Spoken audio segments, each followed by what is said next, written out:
This is Basketball Bucksline from TNT Equipment for all your construction rental needs on 610 WTVN. And welcome our final edition of Basketball Bucksline. Unfortunately, I was hoping there would be a upset last night of the Houston Cougars and the Buckeyes would be still playing in the Sweet 16. They'd be playing Kentucky. It didn't work out. Buckeyes hung in there for a while, but Houston ended up putting it away. Nonetheless, a terrific win on Friday night against Iowa State. We'll talk about that. Basketball analyst Tony White joins me. He's actually in Florida. Tony, I drove here today, and the temperature outside in Columbus is 44 degrees. What is the temperature down in – you're in Tampa, correct? Correct. 78, beautiful sunshine, not a cloud in the sky, light breeze. You're killing me. You're killing me. Perfect. Yeah. Perfect. We are supposed to get into the 60s by the end of the week, but ooh. That's great. That's great. Yeah, you must be all thrilled for yourself. Yeah, that's going to feel like shorts weather for us schlep rocks here. But enjoy your time down in Tampa, and thanks for joining us tonight. What was your impression? Let's start with the most recent game. 24 hours ago, the Buckeyes played Houston, a very good team, the third-seeded team. If Ohio State was going to get to Houston, we talked about the Iowa State game. We knew that it was going to be a difficult matchup. What was your takeaway of how Ohio State played and where the game last night got away? You know, it was a decent performance by Ohio State. It wasn't great, but it wasn't terrible. We've seen this team have difficult times, in the last month or so and play kind of really bad games, games where it's really tough to watch. This was not one of those games. I thought Ohio State really came out and shot the ball well enough to win the game. I mean, for example, Ohio State made 10 3-point shots. Houston made 5. Yep. I mean, when you double up somebody from the 3-point line and it's like, double digits where you're 10-5, you got a pretty good chance to win the basketball game. To me, it just felt like Houston was the tougher team inside the 3-point line. And really coming into this game, I mean, Houston's one of the teams I picked to advance to the Final Four, because of that tough brand of basketball they play. They beat the crap out of you inside the 3-point line. They get inside. They score points in tough areas. And that's what they really did against Ohio State. Ohio State beat them, from the 3-point line, but Houston was so much better inside that 3-point line and getting tough points in the paint. That really decided the game entirely. I have to say, Iowa State did not have a real answer for Caleb Wesson, who had a tremendous basketball game and is really the big reason Ohio State was able to win that game, or one of the big reasons. I didn't think Caleb played terrible last night. I mean, he ended up scoring 15 points, but they had guy after guy. They were able to rotate 4 different guys on him. When he caught the ball on the post, it was an immediate double team. They made him a perimeter player instead of a low post player, and that certainly does not work in Ohio State's favor. Well, that's exactly right, man. You look at Caleb Wesson. I mean, he took one shot inside the 3-point line. Yep. I mean, what? He's a 6'9" center. He's take one shot inside the 3-point line. What is that all about? He took 6 threes and only took one shot other than a 3-point shot. Look, if somebody had told me that was going to happen, I would have guaranteed before the game. I guarantee you, I would have said Ohio State's going to lose a basketball game, because Caleb Wesson, look, he can make the shot from the 3-point line and to really throw some defenses off as kind of like a change up to his offensive game. But if he's not scoring from the block and not scoring inside, Ohio State is very difficult on the offensive end to really do much and put a cohesive offensive attack together. And that the fact that Caleb Wesson took 6 of his 7 shots from outside the 3-point line is exactly what I'm talking about, what Houston did.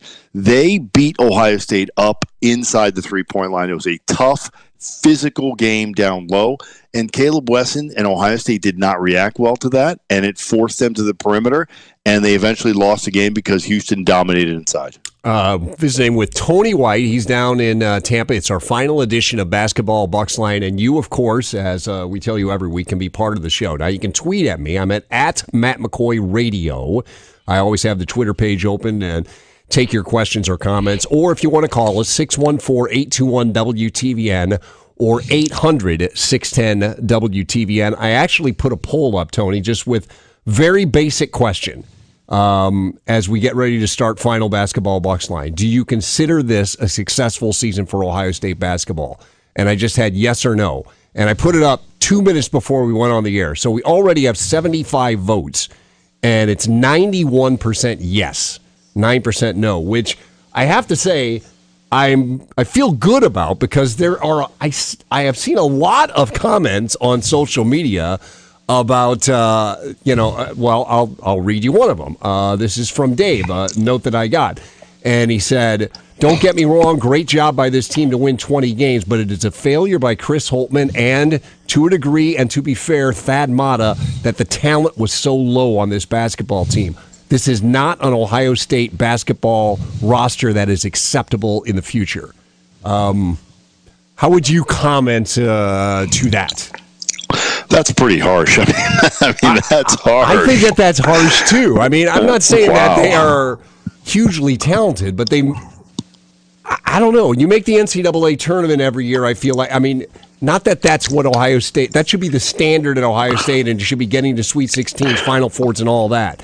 But for a year like this where you're in transition and Chris Holtmann's bringing his program, I thought it was pretty good. And I understand the talent wasn't where it's going to be next year and beyond. But with what he had to work with, they did a really nice job. And Matt, I'll say this: I don't agree that the talent was lacking somehow.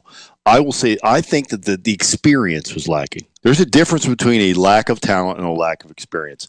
I think this Buckeye team, 1 through 9, had enough talent to compete against the best teams in the Big Ten.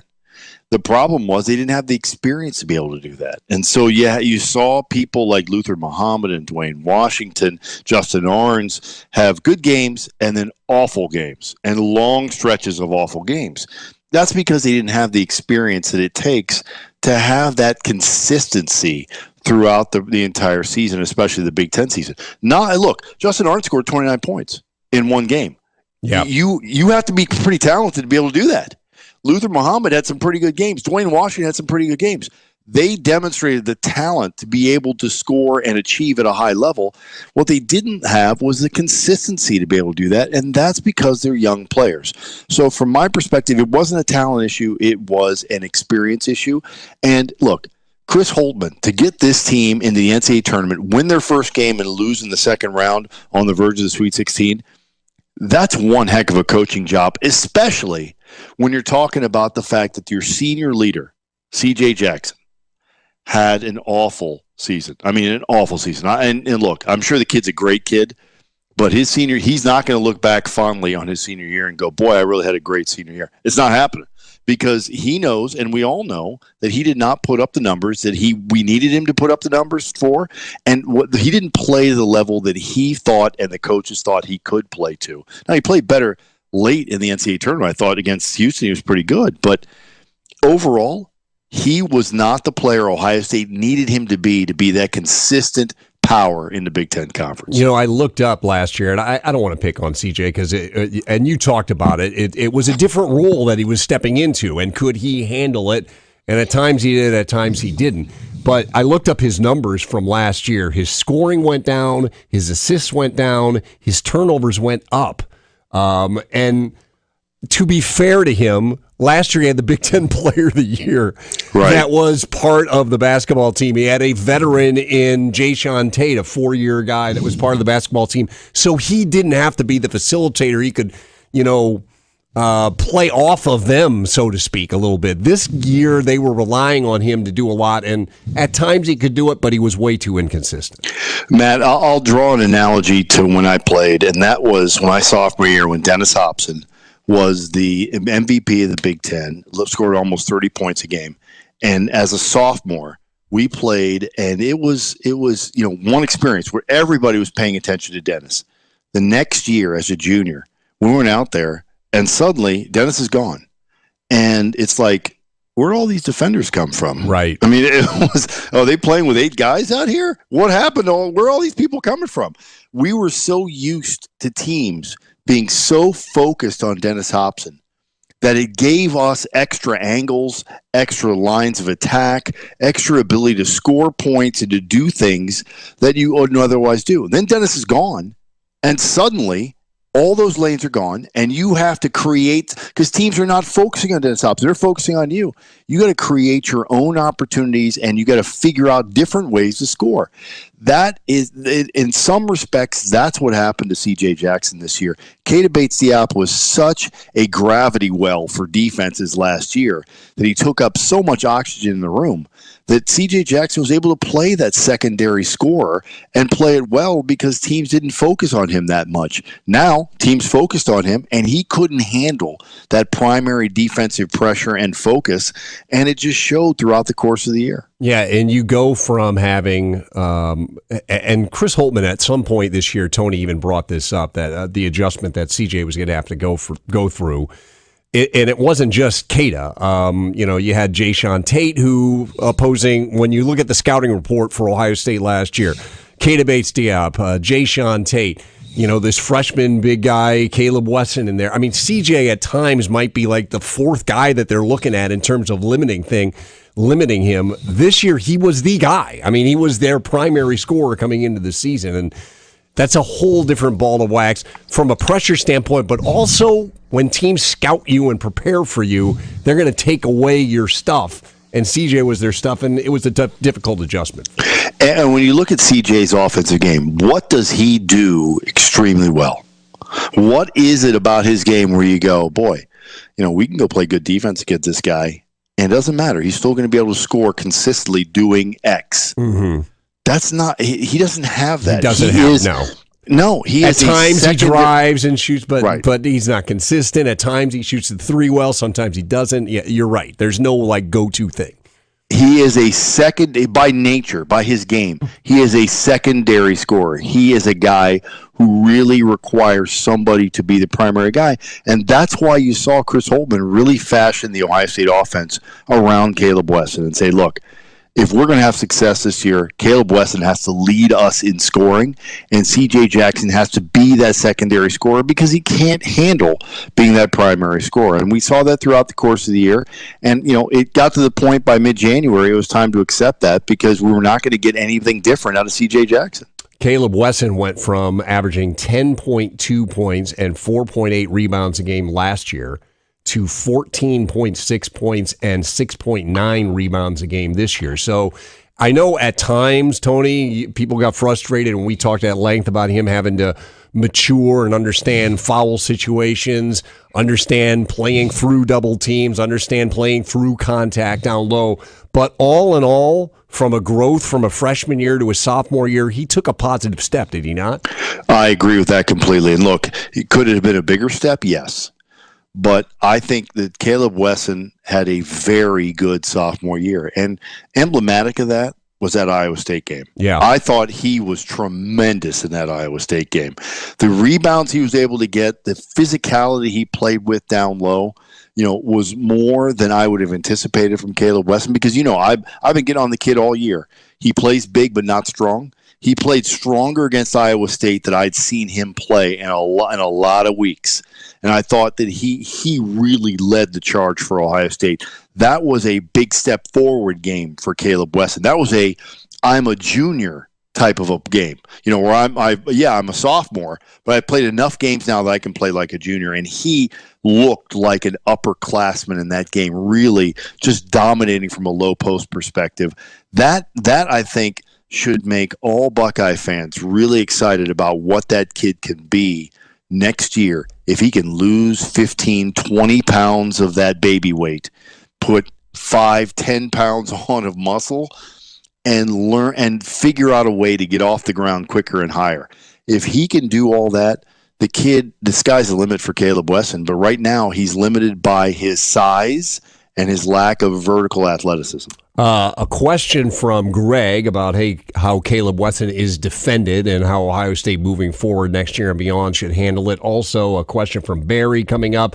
If you would like to call us, 614-821-WTVN or 1-800-610-WTVN. We're going to take a break. Be back after this. It is Basketball Bucksline. Matt McCoy, Tony White with you on News Radio 610 WTVN. There was as much in this season, like I said, as in terms of just stuff that this team had to go through and deal with. the 5-game losing streak. You know, you can go down the line. I've never had that with a group that much. So I think there is some real lessons in grit and perseverance and the importance of staying connected and the importance of having a group that believes in each other and believes in something.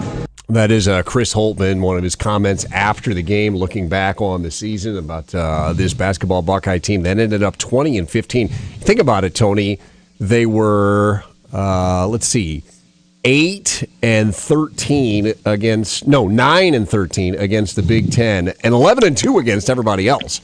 So they were very good against non-conference teams, including Iowa State. Of course, Houston got them. Syracuse got them in the non-conference, but they had some very good non-conference wins. Maybe that just speaks to what the Big Ten was this year.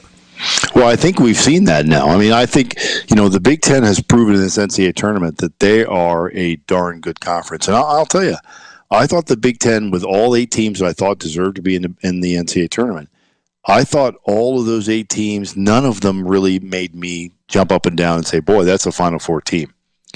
These Big Ten teams have played a heck of a lot better than I thought they would. And I think that's a statement to the difficult road that Ohio State had, in late December through January and February and March to play in this Big Ten conference, and what it meant to go, 8-12 in a Big Ten conference. That was pretty darn tough, and to still make the NCAA tournament, I think it validates a lot of what the committee did in terms of bringing 8 teams from the Big Ten into the NCAA tournament. Yeah, there's only 3 teams still alive. Purdue surprised me. I thought Villanova would take them on, and not only did Purdue beat them, they smoked them. But Purdue, Michigan State, and Michigan, which would be predictable. But the teams that lost, Iowa here in Columbus gave Tennessee everything they wanted with their huge rally, and also I didn't think they'd get by Cincinnati, but they did. Maryland got knocked out on a last-second basket by LSU, who's been a top 10 team throughout the course of the year. So even in elimination, Tony, I think the Big Ten fared very well. The teams that won a game and then lost, they went 7-1 in the first round. The teams that lost in the second round, I thought showed very well that they were really good basketball teams. And Minnesota, after laying an egg in the Big Ten tournament, beats Louisville. Yep, as a 10 seed. Yep. Yeah, so you saw Big Ten teams up and down really making a statement in that first round and saying, look, the Big Ten Conference is the best conference in the country, and winning those games and setting themselves up to go in the Sweet 16. Look, the Sweet 16, it's a crapshoot to get to there. What happens in those games? Look at Iowa. Iowa down 25 at half to Tennessee comes roaring back and really had a chance to win that game, had the ball in their hands with a chance to win the basketball game, and weren't able to pull that off. But that shows you how much of the small the margin of error is for teams once you play in that second round to get to the Sweet 16. Getting there is the big challenge. Getting beyond that, there's a bit of a luck factor in there. I think all those Big Ten teams, 7-1 in the first round, that shows you the committee got it right with respect to how tough the Big Ten was this year. Okay, Twitter question from Greg, who said, I agree with your comments about Houston's defense on Caleb Wesson. It seems like when he struggled this year, it was teams that aggressively double-teamed him in the post. I would guess he will be the focal point again next year. So what does he have to do to counter those aggressive double teams? Thanks, and go Bucks, and that's from Greg. Well, first, I'm hopeful that Caleb Wesson is not such the focus of Ohio State's offense next year. Look, he was the guy. Look, they could not. Ohio State was not a penetrating team. You have to penetrate at this level of college basketball to score points and be good offensively. Ohio State's perimeter guys were not penetrating guys. They did not penetrate and score consistently off the dribble inside the three-point line after beating somebody one-on-one.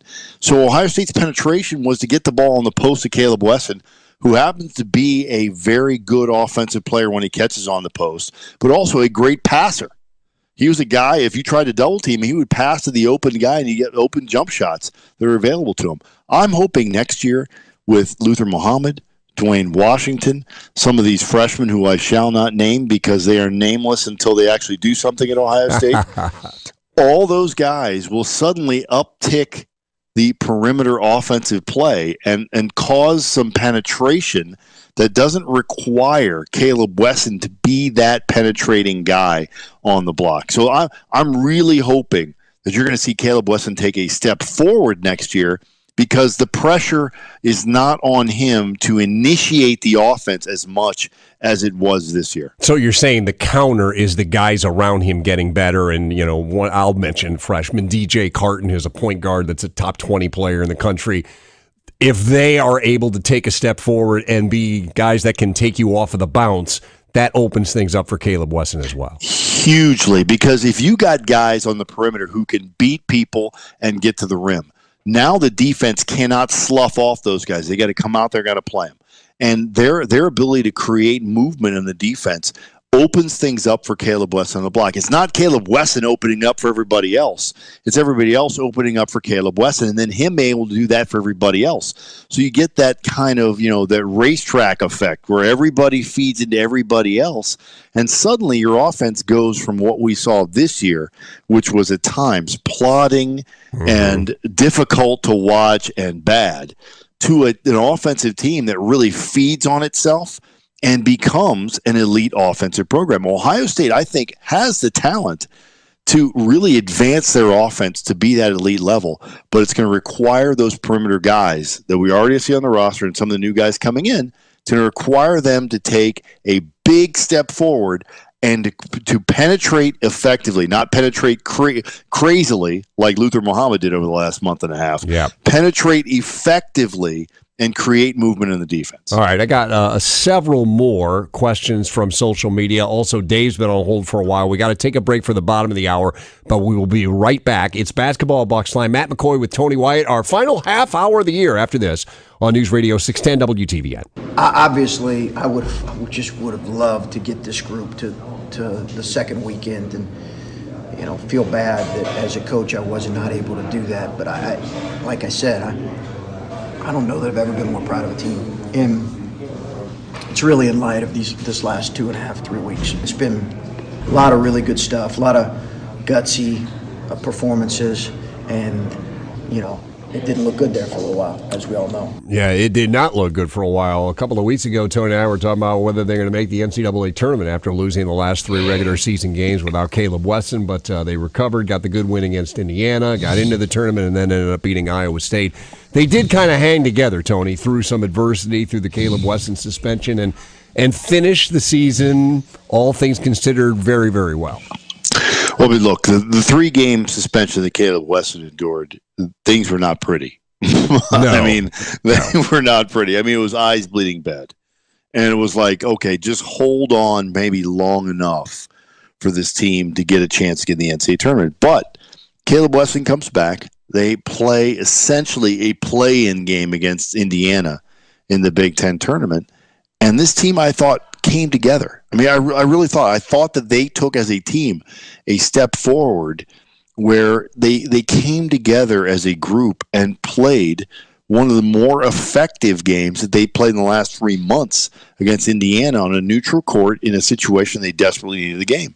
And I think from Chris Holtman's perspective, and as he looks back on this season, that's got to be a big positive takeaway from the season. That this team, as young as they were able to take that step forward and meet that challenge and win that game and launch them in the NCAA tournament, and then beat an Iowa State team that won the Big 12 tournament, the week before. Yep. Those are big statements for a team that looked as bad as Ohio State did without Caleb Wesson down the last 3 games of the regular season. That's Tony White. I'm Matt McCoy. It's our final edition of Basketball Bucksline this season after the Buckeye season came to an end yesterday in the second round of the NCAA tournament, falling to Houston.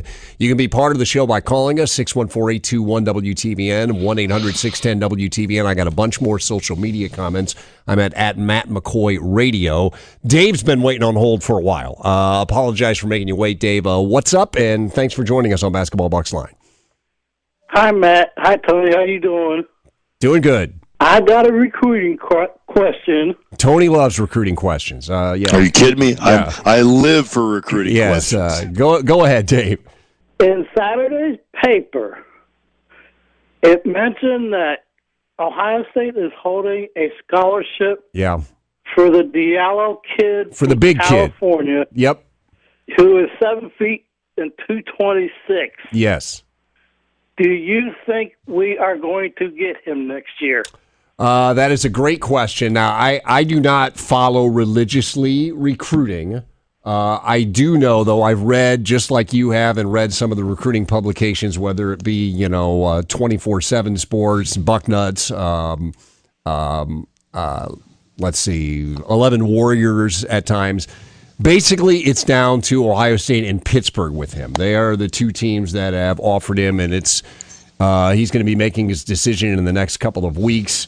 Ohio State offered him a few weeks ago. Tony, this is a kid, and again, I know how you feel about recruiting. Ibrahima Diallo, he's from Senegal. He's very raw, from what I understand. I've seen a couple of highlights because I looked him up, and his offensive game is very raw. Defensively, though, he's like a game changer. He's an incredible athlete, averages like 5 block shots a game in high school in California.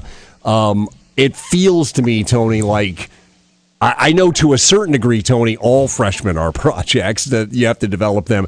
But this may be a guy that may take a little while, a year or two or something like that, to grow into his body, get weight and everything to become, and learn the game of basketball to become a huge factor. What do you think about that? Well, let me hearken you back to a player in Ohio State history who started almost the exact same way and became a tremendous player for Ohio State, Ken Johnson. Oh, yeah. Remember that? I mean, Ken Johnson came in as this gangly 6'11" kid who you throw him the ball on the block and he looked scared because he didn't know exactly what he was supposed to do with it. Mm-hmm. He had almost no offensive skills whatsoever. He was so thin that it was really tough for him to get in there and bang and rebound.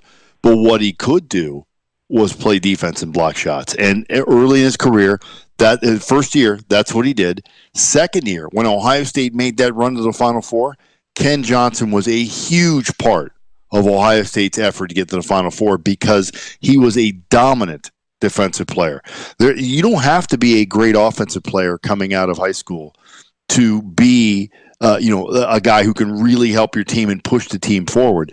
If you can get a guy who can come out and just dominate on the defensive end like Ken Johnson did, hey, that kid can play a huge part of your team, especially on a team where Caleb Wesson is your starting center but gets in a lot of foul trouble. You bring a kid in here who can shut some things down defensively, that can really help you. And the other thing that Chris Holtmann mentioned a couple of times this year, defensively, he felt like he had a basketball team that did a lot of good things defensively, but they lacked a rim protector. And maybe that a kid like this can fill that void for 5, 10, 15 minutes a game.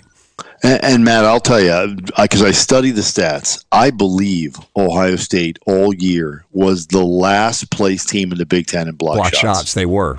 Yeah, I remember that. And you know what? That's a big thing from a defensive perspective. You can play great perimeter defense, but you're still against good teams in the Big Ten. Guys are going to beat you, and to have a guy behind you who can block a shot when you get beat, that gives you a huge defensive kind of lift to your entire game in terms of what you want to do on the defensive end. My freshman, I played with Brad Sellers, who led the nation in block shots or something crazy like that. Brad was a absolute eraser on the back end. And as a defensive guy, everybody who played defense on the perimeter was way more aggressive, created way more steals and turnover opportunities because they knew that if you take a couple chances here and you miss, Brad's back there is going to block it. And I think Ohio State has missed that this year. This team did not have that margin for error. You bring a big kid in like this kid who can be that margin for error. He'll play early, and he'll play in a situation where it says, look, don't go score. Don't worry about scoring points. You go back there and you erase mistakes that we make on the defensive end. Yeah, and he'll be making a decision. Diallo will sometime this spring, the spring signing period, and so that Ohio State could add one more to that recruiting class. A couple of questions from Twitter. Barry says, what can be done in the offseason about Ohio State's inability to drive and make shots in practice by their perimeter players? All seem to have consistently tried and had trouble succeeding scoring down low, and they don't get bailed out by foul calls. That goes back to what we were talking about, that what could help Caleb Weston in the post is the ability to drive. How do you work on driving? If you're Dwayne Washington, Luther Muhammad, the guys that are coming back, how do you work on that driving and finishing? Well, first it's going to start with them taking a little bit of a break. I mean, both those guys, Dwayne Washington, Luther Muhammad, so tired mentally. I mean, it's just, you just see it. You see it walking around out there. I've been there. I've seen guys walking around like that as a freshman. They're both just exhausted mentally. They need like a month off where they're just doing nothing but working out and just not even playing basketball, just a month off where they're just working out and getting their bodies ready to go. But then I think it's a lot of film work in the off season. Watching yourself play and seeing the mistakes you make and seeing those mistakes over and over again. I think both Luther Muhammad and Dwayne Washington, the good news is they made a lot of the same mistakes over and over and over again, which means it's easier to learn from those repeated mistakes. If you're making 15 mistakes, boy, you got 15 things to learn. But if you're making like 1 or 2 mistakes consistently, you can learn in the offseason how to improve and how to get better with that. So I think those guys are going to have a lot of film play. And then the coaching staff is going to want to see those guys in the summer and in the fall go out there and demonstrate that they've learned those lessons. And if they don't learn those lessons, somebody, and it's going to have to be some teammates probably, going to have to pull them aside and say, guys, you got to get better, because last year we saw these crazy penetration moves where you're making bad shots.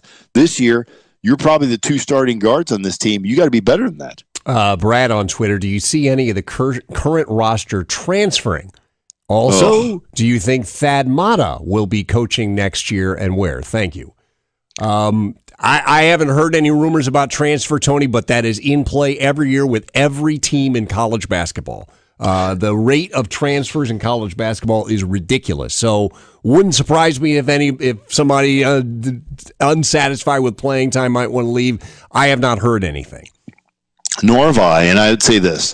You look at the roster, and I think everybody got enough of a taste of playing time that they probably are not going to transfer. But if you had 2 risks that are out there, I think Jaden Ledee is a risk. I mean, he played some, but not a lot. Didn't play any, I think, in the Big Ten tournament and any in the NCAA tournament. No, he did not. Which probably leaves a bad taste in his mouth. I thought, he played okay when he got in there. He was competitive. He threw himself around. He was actually productive. Think about the Purdue game where he shot like 58 free throws. Yeah. And actually was, decent from the scoring spot. And then Justin Arns. A kid who showed his ability to really pump it up from the perimeter. Played only 1 minute against Houston. Didn't play much against Iowa State. Was a very peripheral guy in the Big Ten tournament. You can see him maybe thinking, hey, look, I've got this resume of those points that I scored. Maybe I need to go someplace else. I would hope neither one of those guys go, but I think if you're looking at a risk, those are the 2 guys who are at risk. Thad Matta, you think he'll coach again? Boy, I hope so. I thought Thad, when he was dialed in at Ohio State, and he was before the physical things really started, I think, to pull him down. His team, his coaching style, and his teams really played way above their levels. I think as his physical issues started to play, and it started to divert him from what he was doing early in his career, his team started to play less and less up to their capabilities, and then started playing below their capabilities. I think inside of Thad Matta is still a very, very good coach. I would love to see him get that opportunity where he goes out there and he can prove, that he is still what he was. Because I'll tell you, think about when Thad Matta joined Ohio State. He was one of the best coaches in the country. Yeah, he was. In terms of getting guys ready to play and recruiting. Yeah, it's hard to lose that. You don't just lose overnight. I think he can still do that if he's getting a chance. There's a lot of rumors out there that Thad is going to sit and enjoy life until the Butler job comes open again, because he's got a daughter already there. He lives in Indianapolis. He went to Butler, started his coaching career there, and Big East school. That it's not the Butler that was a small school when he took over. It's graduated to the point where it's in a major conference, and they're expectations there, and that might be the landing spot for him. Well, put asterisks around the major conference thing. I mean, this is not your grandfather's Big East. It's not. But it is a big upgrade for Butler, what they were, 20 years ago. Yeah. Very true. And by the way, if Thad Matta is coaching Butler, let's memo to Chris Holtmann. Do not schedule Butler. No, I don't think Thad would want to play Ohio State. Just knowing him, I don't think he would. I really don't think he would. So, because there was some talk about the Nebraska job, which, Tim Miles is, that maybe that would be a place that they would maybe go after Coach Mata. But I don't know if he would want to do that within the Big Ten. I don't know. Well, one of the criticisms I have of Coach Holtmann is the crazy scheduling stuff. Yeah. And, Cincinnati and all that, gosh, don't do that. Don't schedule a Thad Matta Butler team. You don't need that. That is not a team that you want to play under Thad Matta. I would agree. We are back with our final segment of Basketball Bucksline after this. A couple of more of your questions. Matt McCoy, Tony White with you on News Radio 610 WTBN. Final couple minutes of Basketball Bucksline. I put up the Twitter poll right before the show started. Very basic question. Do you consider this a successful season for Ohio State basketball? 257 votes, 87% yes. So, Tony, I guess that is the way it should be. I thought it was going to be a little bit less based on some of the comments about this basketball team that we've gotten throughout the year. So, successful year for the basketball Buckeyes. Before we get out of here, I want to get to a couple of last questions. Glenn, with this Twitter question, Tony, what changed with Keyshawn Woods? Seemed like a different player the last couple of weeks to the extent that they may actually miss him next year. Boy, I mean, the kid, look. He did play a lot better. A lot better. Yes. Geez, you wonder what Ohio State could have been if Keyshawn Woods had put that last 5-6 game performance up on the board in February. Yeah. I mean, this team, could have excelled beyond that 11 seed and maybe even more, towards a 10, 9, 8 seed. But, you got to give him a lot of credit. I mean, he was a big reason why Ohio State, I thought, made the push down the stretch, beating Indiana, beating Iowa State, and even against Houston. I thought he was one of the guys playing at a higher level than we were anticipated. And I thought that, Keyshawn Woods, at some point as a senior, you get to the point where you go, look, this is my last go-around. And I just kind of almost felt like down the last, 4 weeks of the season, he finally realized, look, I got nothing left to lose. I got to go out there and play. And he started to play, and he was a big part. He was probably Ohio State's best perimeter guy consistently throughout the last 2 to 3 weeks of the season. Okay, RJ asked the question, do you see us going to the Sweet 16 next year? Well, I hope. I think Ohio State has the talent to get there. I mean, I really do. I really think Ohio State, when you look at these guys, these freshmen taking a step forward, when you look at a highly rated recruiting class. Andre and Caleb Wesson coming back. Yeah. I mean, you got Caleb Wesson going to be a year better, hopefully a year stronger, a year more trim, a year more effective in the post. Andre Wesson, who I thought had a good junior year, a really good junior year. Seeing him take a step forward, this team loses C.J. Jackson and Keyshawn Woods, but they probably add a Luther Muhammad, a Dwayne Washington. What's Musa Jallow going to be next year? He started to play a little bit better too. Yep, down last month. Yep, I mean, he really started making. He was great jump against shots. Iowa State. He was great against them. Yep. Exactly. I mean, he started making jump shots. He was physical. His athletic ability is top of the charts.